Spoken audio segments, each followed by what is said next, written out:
Stephen, I need you to do something for me, and it's going to take courage.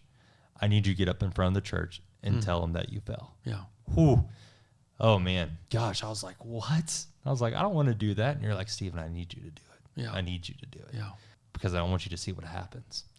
I got in front of the church. It was at the community center. And I just said, hey, I have an issue with alcohol, and I fell, and I need your prayers. And boom, I stopped. Hello, and welcome to episode 2 of Stephen Talks Oklahoma, or the Poop Podcast. Still haven't decided, but we will figure out what the name of this podcast is going to be real soon. So basically, this goal of this podcast is just to talk to people from here in Oklahoma and just listen to interesting stories and getting to know people here in Oklahoma. And the person we have on the podcast today is really, really special to me. And I'm not going to say I'm super excited, because I feel like that word's really overrated and a lot of people use it. But this person has meant a lot to me in my life. And so the person we're going to be talking to today is the pastor of the church and startup church in Owasso, Oklahoma, called the Refuge. His name is Scott Carlson, and it's a pleasure having you on the podcast today, Scott. Thank you, Stephen. Glad to be here. Yes, yes. So before we get started, I wanted to give you a rapid questions of Oklahoma and things like that, and see what your answers are. All right, here we go. Rapid questions for Pastor Scott. Here we go. Number 1, what is your favorite restaurant in Oklahoma? My favorite restaurant in Oklahoma is Burn Co. for the ribs. Mm-hmm. It is Johnny's for the onion rings. But my all-time favorite one probably would be Trails Inn in Owasso. All right. What is your favorite thing in Oklahoma to do? Right now, it's Oklahoma City Thunder, and I'm representing, and I still believe that we can win Game 6. What is your favorite church in Oklahoma? My favorite church in Oklahoma? Gosh, Stephen, I don't know. Maybe the Refuge? The Refuge. And then last one is, what is your favorite city in Oklahoma? Oh, gosh, it's got to be Hobart, Oklahoma, Hobart. And that's where I grew up. And it's home. What is the population of Hobart? Well, now I think it's about 3,500. When I was there, it was about 5,000. But if you're from Hobart, you call it Hobart. If you're outside of Hobart, you call it Hobart. All right, well, we're going to go back to Hobart here in just a second, but I wanted to ask you another question before we get started is, if you've heard in my intro, I'm having a tough time coming up with a name for my podcast. So literally everyone that I have asked about my podcast, even my producer, Sarah, hates the name The Poop, which stands for the People of Oklahoma Podcast. I think it's genius. I could sell a lot of merch. So what do you think about that name? I mean, I understand why some people wouldn't like it. My wife probably wouldn't like it, but I love it. You love it? No, I really do. I think literally that's why you're my favorite pastor. Yeah, I mean, I think it's great. Yeah. Okay, good. All right, so we got 1 vote versus like 1,000 people that said no. So I think I'm just going to listen to you and do it. There you go. So, so let's talk about you. I just want to get to know you and kind of where you started and how everything kind of transpired of why you took a role in a job and a career in ministry. So how did it all started? Like, you grew up in Hobart, and what kind of tell me about your childhood? Sure. I was actually born in Enid, Oklahoma. And I did not know that. And I lived on a little farm between Lahoma and Mino, Oklahoma, till I was in 2nd grade. My dad was a farmer, and we moved to Hobart in 1969, where he bought a feed and seed company. And so I grew up in Hobart and graduated high school in 1980. I went off to Bible school at Hardin-Simmons for a couple of years, and then I went on to Palm Beach Atlantic University in West Palm Beach, Florida. Really suffered for Jesus down there because we were right across the street from the Intercoastal Waterway, and you could literally walk to the ocean in 5 minutes. And so graduated there, met my wife during my last semester there. We got married, went to seminary, and then I have been on this journey of pastoring established churches for the last 30 to 40 years before we started the Refuge. But getting back to the calling. My parents divorced when I was in 5th grade, and it was a pretty ugly divorce. And early on, I really started looking out for the underdog, because we were kind of the underdogs. My mom, was a single parent in a small town, and my dad was a very successful businessman in town. And so we were kind of frowned upon in a sense. And when I was 16 years old, I gave my life to Christ. And ever since then, God has just placed upon my heart for people that, come from single parent families, or maybe they lost parents that lost a kid or something like that, which eventually led me to walk away from established churches and start what we call a hospital church. Mm-hmm. And, we have several sayings at the Refuge. One of them is that God wants to take your malady or your mess ups and he wants to turn it into your ministry.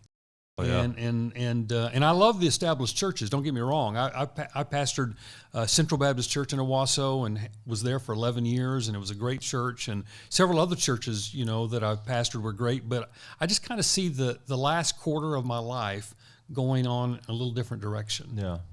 So growing up in Hobart, Oklahoma, Hobart, Oklahoma. Did your parents grow up in the church, or were you unchurched, or how did that kind of transpire? Yeah, we occasionally went to a different church in Hobart, but it wasn't really a Bible-believing church. It was definitely lacking in that, but we just went occasionally.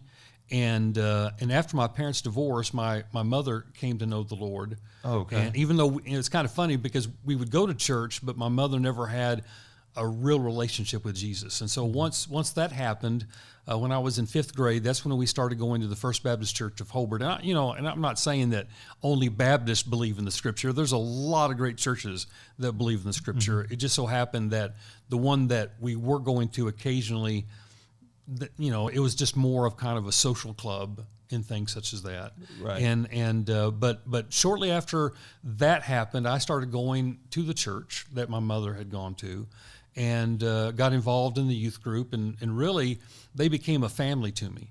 And it was through their influence and through their unconditional love for me that they really, they didn't preach me to the kingdom. They didn't guilt me to come into Jesus. They loved me to come into Jesus. Mm-hmm. And I know some people, come to the Lord out of fear, and I understand that, but I came to know Christ through the love of God's people because they were the real deal. Yeah, and that brings up a good point. And I was kind of thinking about this last night, or actually I haven't been thinking about it just last night, but just always, is that as a recovering alcoholic, which we'll get into because you have a big part of that story of me getting sober and continuing my sobriety and now helping others, is that with recovery, it's self-discovery. At least that's how we have our recovery group. That's how a lot of other recovery groups like AA and Celebrate Recovery, they're all self-discovery. And I think sometimes the traditional church, or just not even traditional church, maybe just Christians sometimes really try to push stuff on people versus letting it be more of a self-discovery of just loving people versus judging people. Right. And that's what I love about the Refuge so much, and what we've kind of created and over there is really, really cool. So you have a really cool story of how you got to be part of the youth group. Can you touch on that real quick? Yeah, I love that story. Absolutely. And so when my mother became a believer and we started going to church, a lot like a lot of people, we kind of fell out. We stopped going. Mm-hmm. And it's really easy to get out of the habit of things. And so we had kind of stopped going for a couple of years.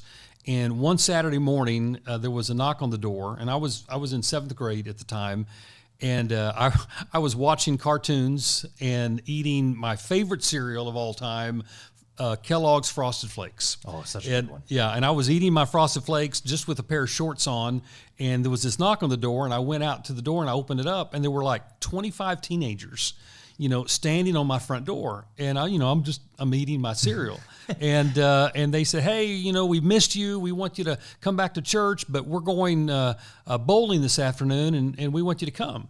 And I said, okay, and they just stayed there, and I was like, well, I'll meet you there. They said, no, we'll wait on you.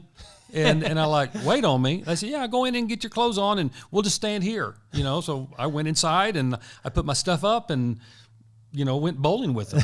The next week they took me out to, we went roller skating and I remember going roller skating because there were these sophomore girls and junior girls that were just just gorgeous. And they invited me to couple skate with them, and of course, at that time I thought I had a chance as a 7th grade boy, and of course I didn't. But that was kind of part of what I meant by how they loved me into the kingdom. Now I'm very much pro evangelism. I'm very much present the gospel, share the gospel with people. So I don't believe that we should just let people see our good works. I mean, I do believe that we should share our faith with them, but at the end of the day, you can't browbeat somebody to come to Christ. Yeah. You've got to let them make the choice, Right. and stuff. And so with me, I had heard the gospel, many times, and then I came to faith later. But the thing that I love most about that story about the teenagers coming on my front door is that they didn't want to just invite me to church. Mm-hmm. They wanted to be my family. Right. And they invited me. And at that time in my life, I was kind of a nerd. I wasn't a great athlete. I mean, I never became a great athlete. I worked hard to become average. Right. And but they included me. They brought me in. They built my confidence. I trusted them. I looked at them as sisters and brothers, and the older people in the church as mothers and fathers. And that's why I say they loved me in the kingdom. I mean, they presented the gospel to me, but they let me come to Christ on my own timing, Right. and stuff. And so, but that's why I really, that's why I've grown in love with the church. Now, are there hypocrites? Absolutely. You're looking at one. I don't always practice what I preach, Especially at Thunder games. Well, at Thunder games, yeah. We'll talk about that later, too. Yeah. But I do believe that we need to be authentic, and we need to admit when we fail. My mother always had this view that church people were people with their nose up in the air looking down upon her. And sometimes she was right. Right. And but the youth group was real to me. They loved me, and they became my family. Not just on Sunday mornings, but when I would see them walking through the middle school school or the high school cafeteria, they were the same, and Right. they were my family. Man, that's good.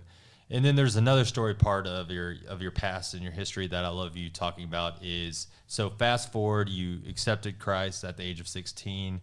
Was it after that you kind of like, hey, I'm going to do this Pretty much as a career and a It wasn't long after that. I mean, I kind of had known, and this is kind of strange, but even before coming to Christ, I was close to God. I just wasn't part of the family. I was very close looking in, and even when I was like in 7th grade, when that youth group brought me in, my youth pastor, his name was Scott Garner, he would take me. He just passed away too, didn't he? No, that was another one. Oh, I've had okay. three. You had three. Okay. I've had 3 youth pastors that have had tremendous influence in my life. But Scott would bring me to the retirement home, and he would teach me how to preach a sermon before I was even saved, before I even came to know Christ. So you're preaching at nursing homes? I was speaking at nursing homes in 7th and 8th grade, and so that was cool. And I already forgot your question, but oh no, I don't remember either. Yeah, but I mean, it was shortly after I became a believer that as I said, Lord, what do you want me to do? Mm-hmm. And I made a commitment, at the time of salvation, where I told God, I'll go where you tell me to go. I'll do what you tell me to do. I'll say what you tell me to say, and I'll give what you tell me to give. And it was about that time that he said, Scott, I want to set you aside for vocational ministry. And so when I was 16, I preached my own baccalaureate at my high school. And during my senior year, I returned to my roots of preaching at the retirement homes. And during the lunch hour, I would go to 2 different retirement homes, and I would preach there. And then when I went off to college, I was on staff at a church that eventually led me to meet my wife. Yeah, because your first job in ministry was a youth pastor. And how old were you? I was probably 19 or 20, and I was a youth pastor of at Southwest Baptist Church in Fort Lauderdale, Florida, of some kids that were only a year younger than me. Yeah. How was that? Was that interesting? Well, I thought I knew everything at the time, so it didn't bother me, and we had a really successful youth ministry because my pastor was James Reeves. That you and I talked about. Pirate Cowboy. The Pirate Cowboy. I hope he doesn't take offense to that. Well, he's he'll love it. Yeah. But he called me to Fort Lauderdale because he was the senior pastor of the church, And I went out there for summer, fell in love with it. I stayed, and then I went to school out there. Yeah, well, going back to Dr. James Reeve, I just want to kind of give him a shout out real quick. Is he has 2 programs that are very powerful that we have one at our church right now. Yep. It's called the Fearless Women's Series. Right. Fearless Women's Fearless Series? Series for Women. Fearless Series for Women. It's basically a program, would you say, a program for women that have been sexually abused or have some sort of abuse in their life. Yes. And how to, get victories from that situation. And then also he just rolled out another one called the Men's Fearless Series. Yes. Which is for the same thing, but for men. Right. I can't wait for us to show that because I've been able to preview it, and it's phenomenal. Oh, yeah. I saw the first episode, Yeah. and it was shocking. It was like, Yeah. whoa, what's going on? But the story I was trying to get back to was so you met your wife down in Florida. Tell me about that, and tell me how long it took you guys to get married, and the children's story. Okay, so I was supposed to graduate of December of '84, and in September my advisor brought me in, and he said, "Scott, we have a problem," and I realized that we didn't have a problem. I had a problem, and that was I had enough hours to graduate, but I didn't have the right classes. So I had to stay one extra semester, and I had to take a philosophy class and a science class. So I took the easiest philosophy and science classes that I could take. I took oceanography, and I took intro to philosophy. And so it was during that intro to philosophy class that I saw this beautiful woman that was sitting all the way to the right of the class, and I was all the way back to the left. And I was kind of intimidated by her because at that time I had never really gone out with a girl that wasn't a sure thing, and so every day I would scoot one seat over or one seat down until we were finally sitting right beside each other. And one day we started talking, and it was in February of 1985. I asked her to go to a Valentine's banquet, and she said no. But she kind of left me some hints, ask me out again, kind of in a, only way that a woman could. And so our very first date was to the Billy Graham Crusade in Fort Lauderdale. Oh, wow. Yeah, and so we met in February. We were engaged in April. We were married in July. All in the same year. Is that less than 6 months? Yeah, pretty much. And so when we had our birthdays in September, when we had our Thanksgiving holiday, when we had Christmas and New Year's, we hadn't even known each other for a year. And so when we got married, we wanted to wait 5 years and start having a family. And but by the time we celebrated our 5th anniversary, we had all 3 of our kids. And it was rough. And a matter of fact, because we didn't know each other very well, and then had all the children all at one time, we found ourselves in marital counseling. That I was pastoring a church in Lantana, Florida, and we were in marital counseling, and which really saved our marriage, and kind of set us on a path to where we are now. This summer we'll be married 39 years. Well, that's awesome. 39 years, 3 kids in 1, 2, 3, 4, 5. 5? Yeah, at least 5 grandchildren. And I say at least because there's a lot of kids that look to us as grandparents, so we get called honey and popo by a lot of kids and a lot of adults. I call Sarah honey. Yeah, I know. I'm a little bothered by that. A lot of men call my wife honey, and but I guess that's okay. Yeah, you're gonna have to get over it because we'll get into why me and you our relationship has kind of grown. Yes. In kind of our history. We'll get to that here in just a minute.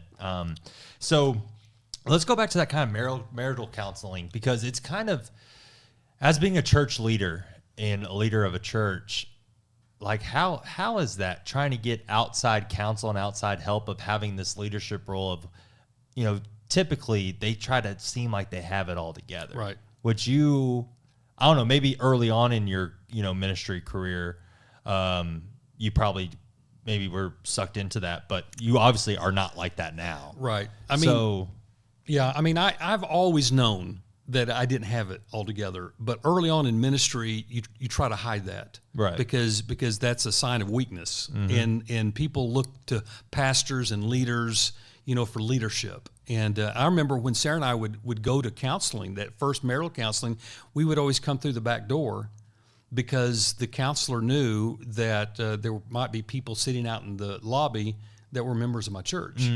And so, early on during those years, you try to You try to put on a smile. I remember one time my wife and I had one of our biggest arguments that we ever had. It was on a Saturday morning.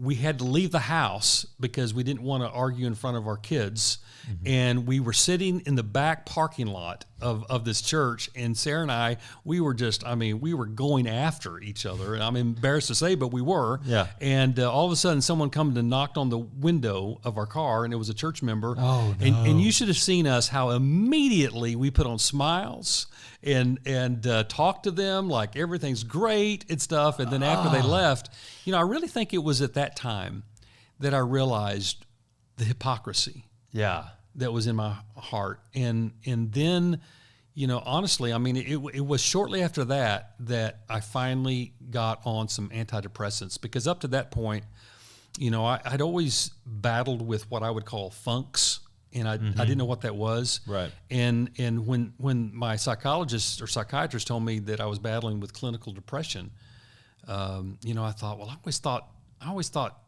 crazy people got depressed. Right. My mother had some very mental issues through the divorce of my parents, but it was then when I kind of recognized that everybody has some hang up. Oh, absolutely.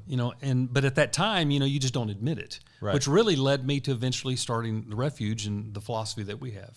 Yeah. And so, fast forward from the marriage counseling and, starting pastoring churches, the depression started growing. Oh yeah, big time. And so can you kind of talk about that? Of the apex of it, and then how that kind of built up? And absolutely. The time that I really realized that I had an issue, that I needed psychological help, was we had gone on a vacation, snow skiing. I took my kids and my wife, and we met a good friend of mine and his family, and we would go out to Colorado, and we were snow skiing. When was this? This was when I was in Macon, Missouri. I was there for 11 years before I came to Owasso. Okay. It was about halfway through there. It was probably in the I would say late 90s. Okay. And we'd gone out snow skiing, and just everything had gone wrong. And I got back to the condo with my daughter Elena, because she didn't like to ski. I discovered then that all the girls in my family, they don't like snow skiing vacations. They like beach vacations. Yeah. And so but you like beach vacations. Well, I like beach as well, but my son and I like both. Or my son Nathan and I both like to go snow skiing, but my girls, that's not their thing. And so it took a while to figure out. And by the way, do the vacations that makes your wife happy. Right. All right. Happy wife, happy life. Is that in the Bible? It should be. It might be in one of those secret. It might be in one of those secret books. Right. And but when we got back from snow skiing, just Elaine and I had gone into my room. She had gone into her room. And I just lost it. I found myself in a fetal position in the closet, because I didn't want Sarah to hear, or I didn't want Elena to hear me. And she came in and she saw me there.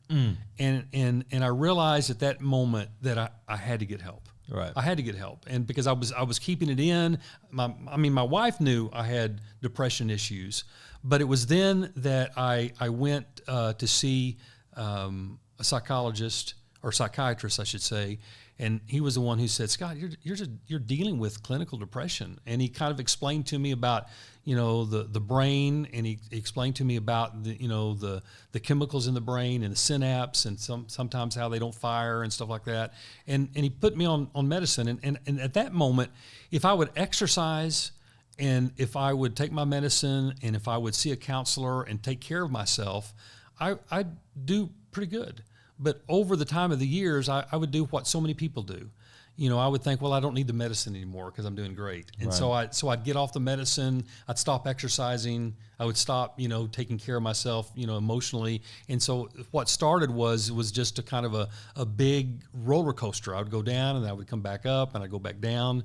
I'd take the medicine again, and I'd get off of it. And but it wasn't until I came to Owasso, about halfway through my pastorate at Central, that I didn't have to be ashamed of the depression. Yeah. And that's when I began to share about it. And did it stop the depression from coming? No. I would still go through certain times. But it was also during that time that my wife said, "Scott, if we're going to stay married and we're going to have a happy family, you just can't stop taking it, the medicine Right. that is. And so it was at that moment that I realized I might be on medicine the rest of my life, and I was okay with that. The only problem with that, with me anyway, was that sometimes the medicine would just stop working. Right. Or I might not be so successful in my exercise and in my other areas. And so what I discovered was about every 5 years I would cycle. And I'd have to change medicines, and something else would have to help. But I will tell you this though, Stephen, is that every time I would get up from the pulpit, whether that be at Central or whether that be at the Refuge, and I would admit my struggle, there were always like one or two people that were really uncomfortable with their pastor saying that. Right.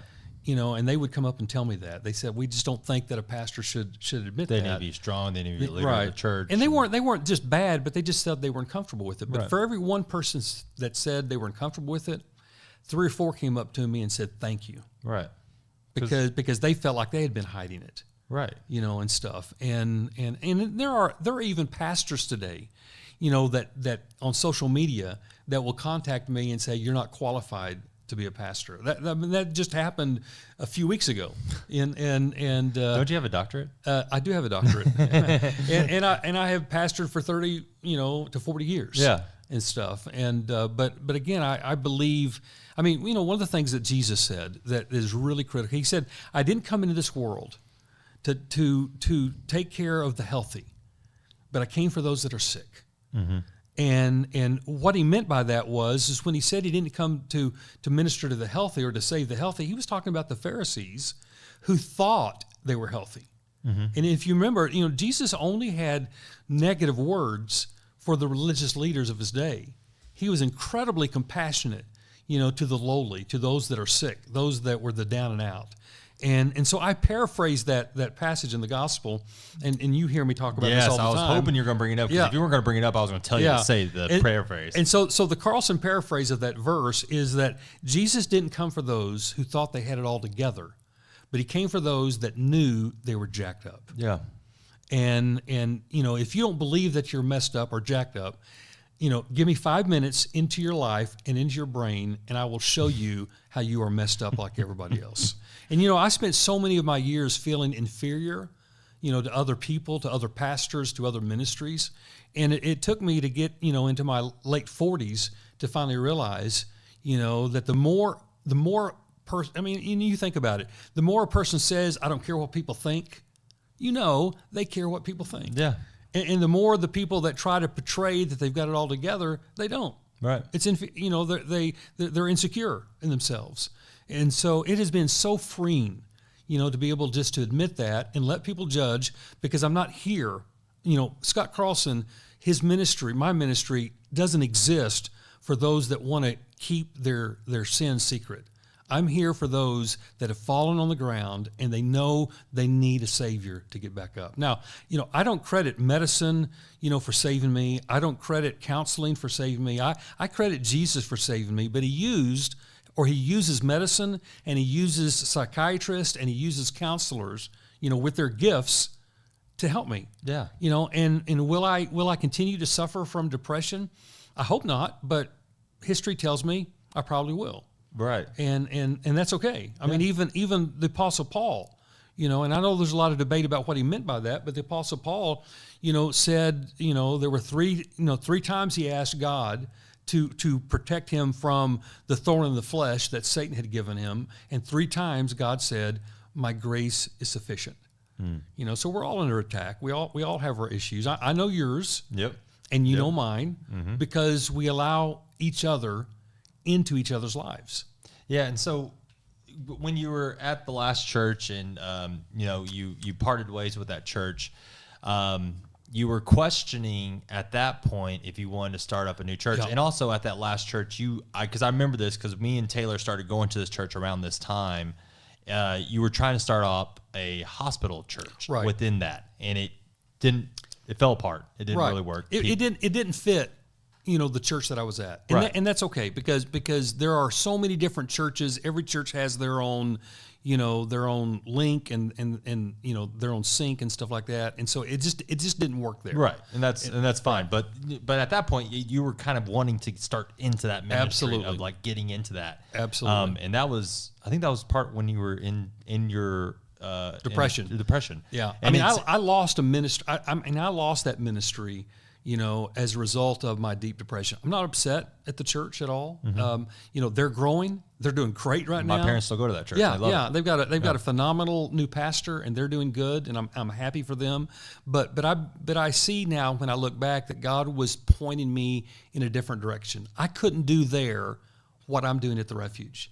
Yeah. And so, and I'm incredibly thankful for that. And so when we started the Refuge, and so basically, when I left Central, I thought to myself, well, what do I do now? Yeah. I got three choices.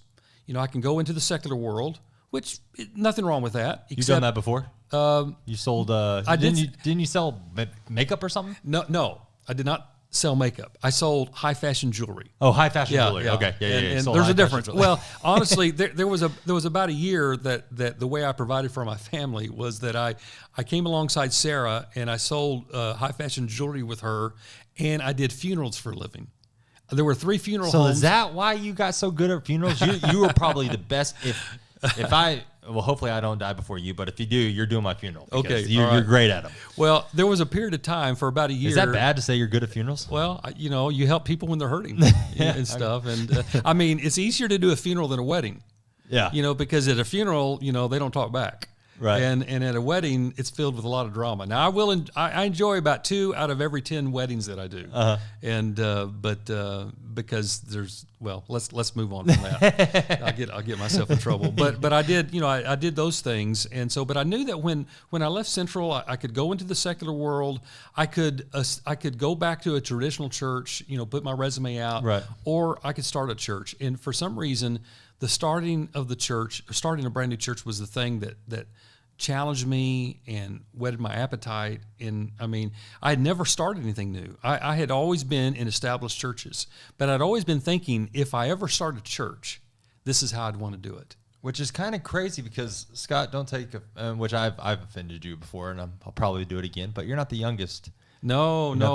Church planning is a young man's game. Yeah. And so when I went off to get evaluated, and every denomination does it differently, but I went off and I was assessed, and I looked around all these young guys. I was definitely one of the old guys of the group, but the one advantage that I do have, is that I've got 30 plus years of experience, right. Where I don't get easily discouraged, where before I might get easily discouraged. Because a lot of church plants, they fail, a lot of them. Yeah. And one statistic is only about 50% of them last past 4 to 5 years.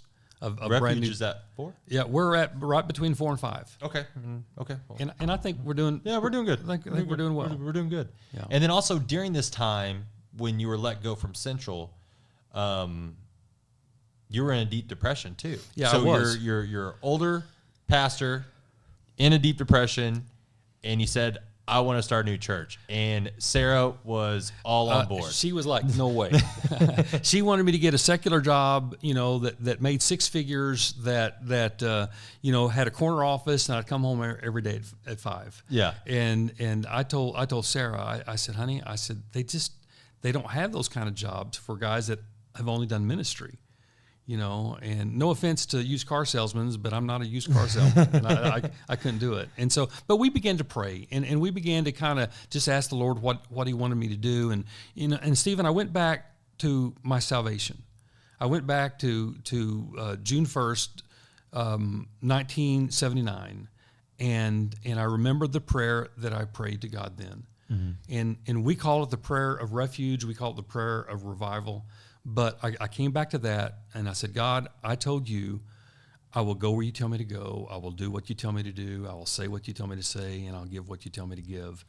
And we began to pray. We had I think it was October of that year before we started the launch team, and And I just kind of put out a fleece. I put out a word, to a lot of people that I know that go to other churches or don't go to church anywhere. And I said, hey, I'm exploring the idea of possibly starting a new church, and who would be interested. And I probably had 30, 40 people that expressed interest. And a lot of those people aren't with us anymore. Right. They came from another church and they helped us get started, and then they went back to their other church. Yeah. And stuff. And that was cool. But I mean, I remember a couple of those families, because Yeah. that's what they said. They said, hey, we're here to help you get started. Right. And then after, I think most of them left after a year, maybe 18 months, Yeah. and then they went back to their. Yeah. But that was really cool. Yeah. That was really cool that they're willing to come help us, get started. And they volunteered and helped with different aspects. And I forgot about that. And that's usually the case in new churches. But what a lot of people don't realize, before a new church is started, you have what's called a launch team, and they're the ones that meet with you. And that's what we did for a full year. Right. And what a lot of people don't realize is that by the time that the church is established, the great majority of those people on your launch team aren't there anymore. And I hope we're the exception, because you were part of the launch team. Yeah. No, I mean, and now my wife's about to take over the children Absolutely. Ministry, and I'm part of the tech ministry and also the recovery ministry.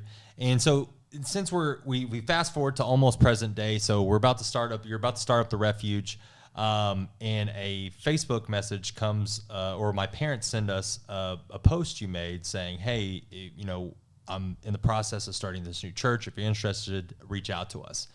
And so at that point, this was about, I don't know, August, October of 2019. I don't remember what year it was. Maybe 2018. Maybe 2019. But anyway, so I'm a recovering alcoholic, for people that are watching. Obviously, Scott knows.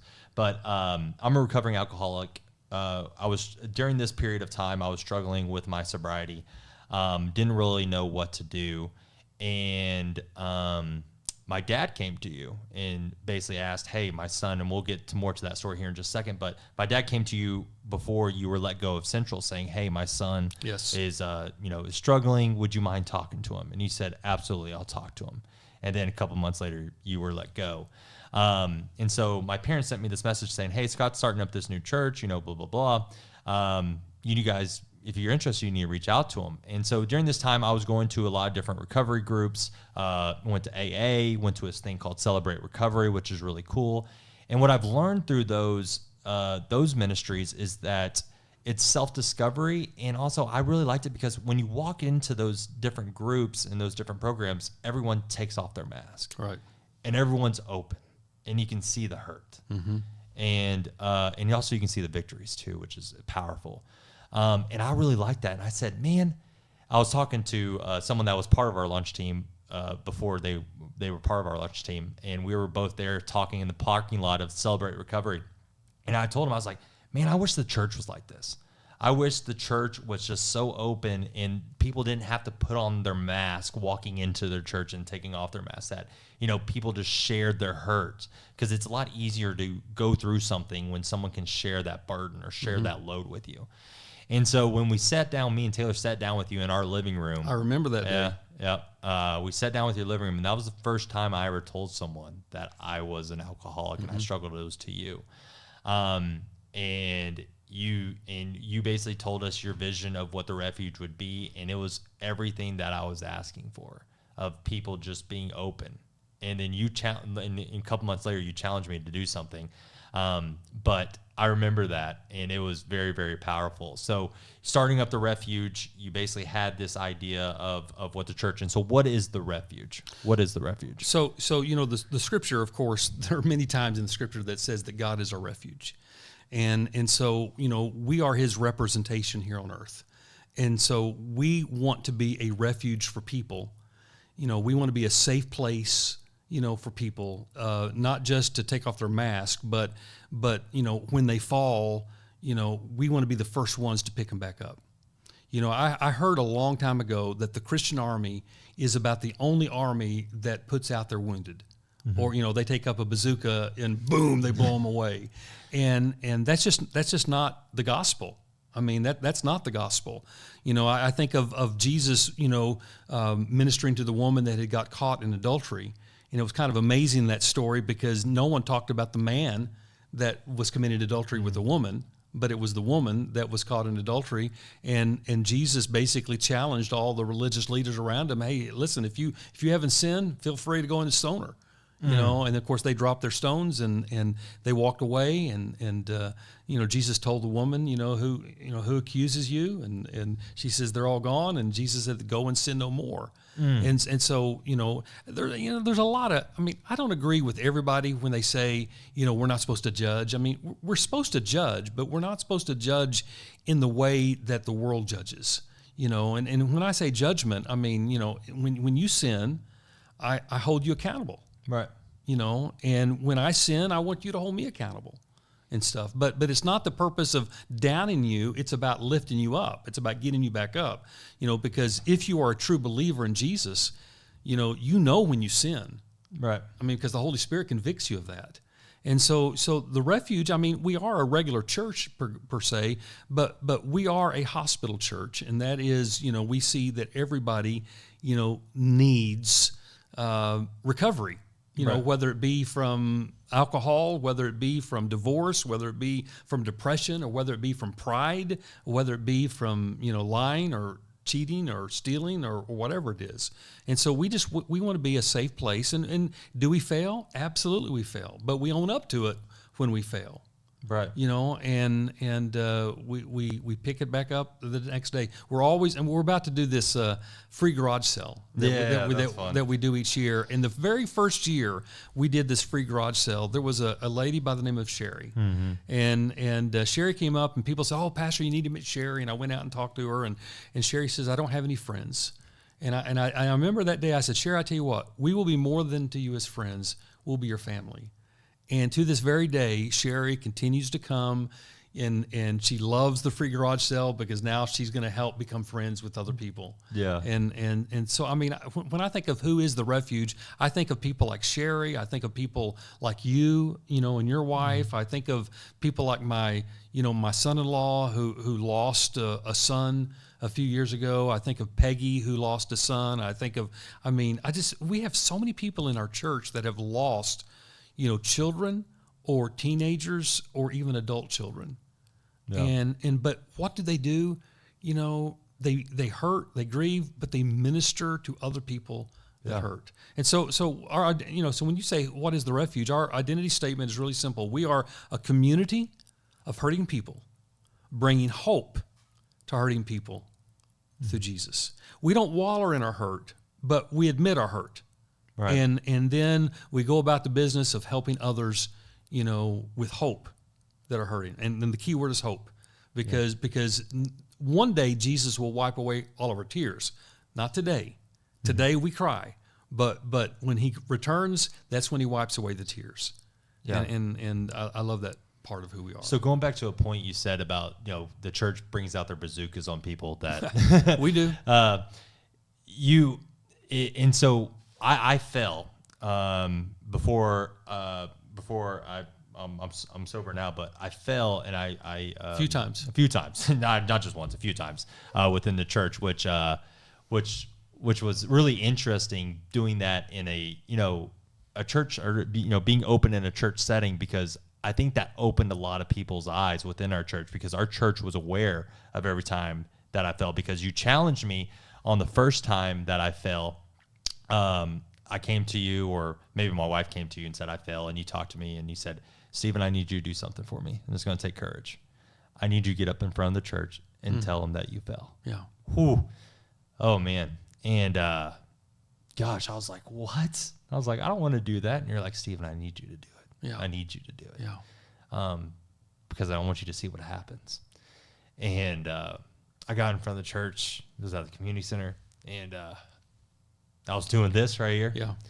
And I just said, "Hey, I have an issue with alcohol, and I fell, and I need your prayers." And boom, I stopped, and everybody just came in and hugged us, hugged me and Taylor, and it was powerful. Yeah, it was a powerful moment, and it was a bazooka, but it was a bazooka of love.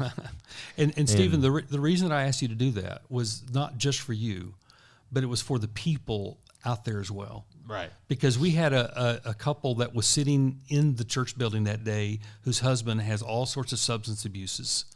And when we did that, your wife openly admitted how hard it is to be married to an alcoholic. And there was a woman whose boyfriend at the time, I think they're husband and wife now, whose boyfriend at the time was on all these other drugs. And she was also in tears that day because she was like, I need people like this. I don't need people out there judging me or telling me I shouldn't be married to this guy. And so, I mean, because I came to your house right when you got back from California, and you weren't excited to see me. No. And then there's been a couple of times I've been excited to see you. But then as we talked, I mean, I don't know if I would do this with every person that sins, but I just felt impressed to encourage you to do that. Yeah, and you actually told me that a couple of weeks later. Like, you came to me and apologized, and I said, no, I needed that. Yeah. And I wish that story I wish I could end that story right there and say, hey, I stayed sober, for years and years and years after that. But I fell a couple more times after that. But the church has helped me so much. So, I got in front of the church. I shared that story. And then, a couple, probably about 6 or 8 months later, COVID happened. I got let go from my job. And this is kind of a funny story. After I lost my job, I didn't really know what I was going to do, blah, blah, blah. I got stressed, and I relapsed again. And at that point, my wife was done. Right. She was done. And I don't know exactly how you came into the picture, so maybe you can clear some things up because I wasn't obviously in the right state of mind at that point to remember all the details. But I fell, and I woke up the next morning in the upstairs bedroom of Hotel Carlson, a.k.a. Scott Carlson's house. Right. So how did that happen? Well, how that happened is that your wife was tracking you on the phone where you were at, and I was driving all over Owasso trying to find you, but you were always one step ahead. and until I finally found you going through the drive-through at a local restaurant. And I went over and I got in your car and you looked at me and said, well, hey, Pastor Scott. And we took that journey back to my house. And I had just got off the phone with a friend of mine that I had met actually through James Reeves to another church in Oklahoma City where there was this fella that was very familiar with a place called Rob's Ranch. And that's when I had shared that with your wife. And you're right. That's when your wife said, that's it. He's going. He has two choices. You're either going to rehab for 3 months or you're not coming back home. Yeah, which were two terrible options. Right. Those both sucked. Yeah. I wanted a third option, but I didn't have one. But we took you to Rob's Ranch. Yep. And to my knowledge, I think your own testimony is that you have been sober ever since. Ever since. Yeah. Yep. So my sobriety date was May 27th is the day you left me at Rob's Ranch. Right. I don't say you dropped me off. You just left me. Yes, I did. You just left me. But it was also very powerful for us. If we didn't have that community around us, and I would say the Refuge, but it's more, it was that community. It was those people that were in our life, which was the Spencer family. Yes. Haley and Matt and Kim and Alan and Haley or Elena and Billy. Mm-hmm. And there's going to be a couple people that I miss, but I never mentioned their names when I say my testimony. And I want to give them their flowers on this. But they were able to help with my family as I was gone. Taylor had people and friends that were really close with, Haley, Elena, and all the streets. And so they were able to lean on that. But also they helped me because my wife was done. Yes. So if that family wasn't, or that community wasn't there, I would have nothing at rehab. I wouldn't have clothes, I wouldn't have bedding, I wouldn't have food, I wouldn't have anything. So the women of the community of the Refuge actually got all my stuff together and dropped it off at your house before you took me to rehab. And so that was really, really cool that they were able to come together and do that for me. And then also I asked you two things, or I asked you one thing when we were driving down there. I said, hey, Scott, is this really 90 days? And you're like, yeah. Because I thought it was 30. I didn't know it was going to be 90, which most rehab facilities are just 30 days. Right. And I would talk about anything in the world except for your problem. My problem on the way down there. Yeah, if we talk secular things, you talk to me. And the moment that I would bring anything up about Stephen, I love you, or, this is for your good, you went stone cold and wouldn't talk to me.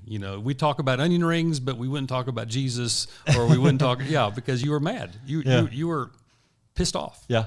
And then there's one thing that you said to me that stuck with me, and you said, it was getting probably close to where you were dropping me off at. You probably don't remember this, but you said, Stephen, I don't care if you hate me for the rest of your life, but I don't want to see you die. Yeah. So if that comes to you hating me for the rest of my life, I'm okay with that. Yeah. But I love you. I love you too, Stephen. And you need to get help. And so May 27th, got sober, got out of Rob's Ranch 90 days later. And so coming up here actually this podcast will probably come out on, actually I think I might launch it on my sobriety day, May 27th. So May 27th will be 4 years. And we now have a recovery group at the church. And we, basically the recovery group was set up for me. Right. Well, it actually was, because when you were gone, I was scrambling to get something started by the time you got back. And it's been going ever since. Yeah. And so that's the cool thing about the Refuge is we offer a lot of programs, and we're in the future too, coming up, which we're really excited about. Is we got the recovery group on Tuesday nights. We do the women's, the Fearless series for women.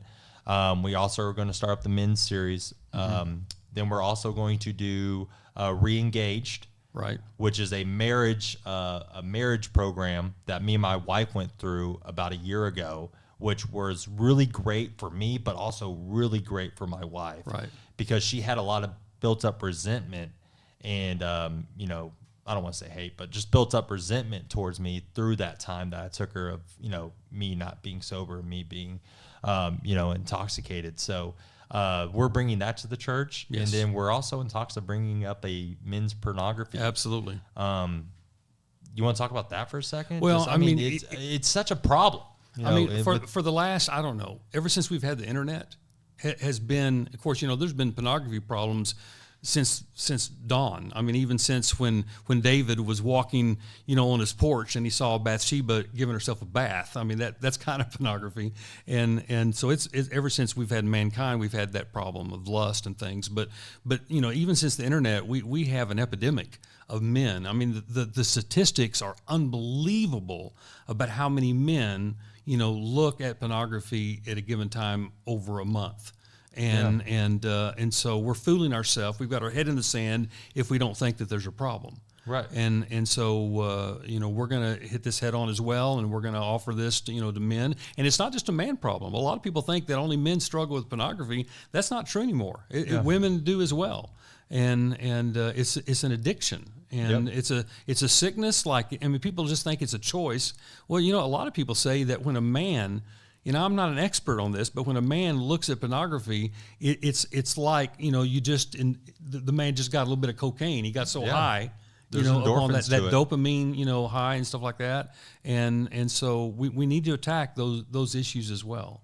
And it's in the church too. Oh, it's everywhere. Oh, it's if it's in mankind, it's just as much as in the church as it is anywhere else. Because again, everybody's jacked up with something. Right. Yeah. Right. I want to say it was like 85 or 86%. Yeah. Yeah. If you look, and just to put it, if you looked out in your church body, if you go on a Sunday, look out at church body, I can guarantee you 1,000% at least half of the men in that room. Oh yeah, and much higher than that. Yeah. Have had some type of issue with it, in the last 6 months. Yeah. Yeah. Yeah. So I think it's something, but not a lot of churches talk about it. No, they don't talk about it because they don't know how to fix it. Yeah. And if you bury it, you're never going to fix it. Right. And so, our job is, again, I think this is part of the problem that people that don't know the Lord, why they think the church is hypocritical, because we bury so much of the things. There's an epidemic of churches covering up sex abuse all across America, and we've got to be honest and open about it. And we've got to take steps again, when a person that doesn't know the Lord look to me, they're not looking for me to be perfect. They just want me to be honest. Right. They want me to be open about my own hang-ups. And I think there's the issue, because Jesus never said follow me and life's going to get hunky-dory. Right. If anything, if we become followers of Jesus, life's going to get more difficult because Satan attacks us and because people's expectations and our own expectations upon ourselves. And so I just think when we're open and honest, people respect us more, and I think it's the way of Jesus. Yeah. I mean, you started with you being honest at the pulpit, and by challenging me to be honest, I was able to help so much more people. Absolutely. Being open and honest about my struggles. Because what's that scripture? Because I butcher scriptures. What's that one? You know which one I'm talking about. My favorite scripture, lead with weakness. Oh, yeah. I mean, there were two things that Paul bragged about. Yeah. He bragged about the cross and he bragged about his weakness. Because when we admit our weakness, then God has an avenue to go through our lives to make it a strength. Mm-hmm. And so that's what we talk about. And Paul talked about that to the Corinthians. Yep. I'm not going to brag about my strengths, but brag about my weakness. Yeah. Paul said I could brag about it, but what good would that do? None. Absolutely. None. Yeah. None. So I was able, through that, I was able to, through my testimony, absolutely help a lot more people. Mm-hmm. And because, it's good. That's good. So, so where can people find the Refuge at? Well, I mean, you can find us on the webpage at www.therefugeowasso.com. You can find us. We're on 116th Street, right beside the Dirty Dog Car Wash and the Owasso Sports Complex. Our address is actually 109th East Avenue, but I tell everybody, come to the Dirty Dog Car Wash and then get your car washed, then come over to the Refuge and we'll cleanse your soul. That's good. Yeah. You say that? I do say that. Oh, okay. Well, sometimes when you're working the tech back there, you don't, sometimes. I got to watch the service twice. Yeah. I mean, yeah. So, you get a little snooze every now and then. I get a snooze every now and then. And you're not afraid to call me out, which I'm okay with that too. So before we end up, since I don't know where I'm going to post this podcast at, so it might be on my traditional YouTube channel. So let's talk a little bit about Owasso real quick, just wrap it up. So you lived in Owasso for how long? Coming up 18 years. 18 years. Yeah. So what just like generally in the Tulsa area, what have you what do you like about Owasso? What do you like about Tulsa? What do you like about Oklahoma? Because you have lived, in Florida. And, I mean, I'm an Okie at heart. Yeah. And if you got to live anywhere in Oklahoma, I think Northeast Oklahoma is the place to live because we got lakes, it's green country. You got Tulsa. I mean, Oklahoma City, they might have the River Walk, but I've always loved the Tulsa area. Yeah. And so I love Owasso because it's got about everything you need, but it still feels country except for traffic. But it still feels country because there's so many 1 acre lots, and where I live, there's still a lot of places around that you feel like it's got space and stuff like that. And we've got good schools. We've got a city government that invites pastors once a month to come in with the city administrator and to pray for the city. Oh, that's good. And And pastors from all the different denominations join together and they pray with the city administrator. Yeah, why do you think it is Oklahoma is considered the belt buckle of the Bible Belt? Well, I think everywhere in the Bible Belt, everybody claims to be the buckle. Oh, okay. And so, but I would say that there are still, a lot of, and I think this is to our advantage, but sometimes I think it's a challenge as well because everybody's a pretty good old boy, and sometimes being good can rob you of really knowing the Lord. Right. And because you rest upon your good works. But there are a lot of great churches. I mean, I'm friends with a lot of the pastors in Owasso, and we're not competitive with each other. We're not territorial. We believe that God has given each of the pastors, each of the shepherds, a certain amount of sheep to care for. And I think that's one of the things that makes Owasso special. Yeah. And I'm not against Tulsa. I love Tulsa. I love Broken Arrow, Jinx, Bixby. I've got pastoral friends and partners through there as well. But there is something special, about this area that, that's why a lot of people move here. They're moving from California. They're moving from the Northwest and the Northeast. Yeah. And they're coming here. It's not all because of your great real estate genius, but it's part of it. But People see the value of moving to Oklahoma, and most of the people that actually move to Oklahoma just have similar values and views as the rest of Oklahoma. So I think that's really the main reason. Yes. Why, and the affordability, obviously. But the joke that I always tell in my videos is what makes the greater Tulsa area, particularly Owasso, different is that there's a church on every corner and there's a marijuana dispensary on every single corner. And chicken restaurant. Oh, and chicken restaurant. Yeah. We got a lot of chicken restaurant. So just real quick, give me the top 3 things that you love about living in Oklahoma. Oh, well, number one, people are genuine. If you need help, they'll help you. I mean, I've noticed that on the highway. I've noticed that, when my car breaks down, people are just immediately there to help. Number two, it's a great place to raise kids. I've lived in South Florida. Wouldn't want to raise kids in South Florida. And so I think raising kids is another one. And I just think that there is just a freedom, to share the gospel wherever, and you're not looked down upon, as some other parts of the country. I mean, it's growing, it's changing a little at a time, but I kind of see that Oklahoma is kind of the last holdout of those family values. Mm-hmm.